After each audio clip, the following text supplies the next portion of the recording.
স্বামী মৃত্যুসজ্জায় শুয়ে কাপা গলায় স্ত্রীকে বলল, শোনো, একটা সত্যি কথা বলবো, আলমারিতে যে তোমার সোনার গয়না ছিল সেটা আমিই চুরি করেছিলাম। স্ত্রী চোখের জল মুছতে মুছতে বলল, কোনো সমস্যা নেই, তুমি তো আমার নিজের মানুষ। স্বামী একটু হেসে আবার বলল, আর শোনো, তোমার ভাই যে তোমাকে 1 লাখ টাকা জমা রেখেছিল সেটাও আমি খরচ করে ফেলেছি। স্ত্রী শান্ত গলায় বলল, টাকা পয়সা আসে যায়, তুমি তো আমার স্বামী। স্বামী এবার একটু সাহস নিয়ে বলল, তোমার কমিটির টাকাগুলোও আমি উড়িয়ে দিয়েছি। স্ত্রী হেসে বলল, তা নিয়ে কি হয়েছে, তুমি তো আমার ভরসা।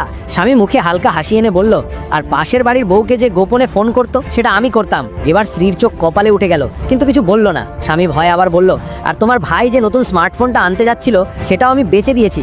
এবার স্ত্রী ঠান্ডা গলায় বলল, কোনো অসুবিধা নেই। স্বামী একটু হাঁপ ছেড়ে বলল, সত্যি তুমি কিছু মনে করনি? এরপর স্ত্রী যা বলল শুনলে হাসতে হাসতে তোমার পেট ব্যথা করবে, কিন্তু তার আগে যদি তুমি 3 সেকেন্ডের মধ্যে লাইক আর সাবস্ক্রাইব করো তাহলে আগামী 3 দিনের মধ্যে তুমি একটা সুখবর পাবে।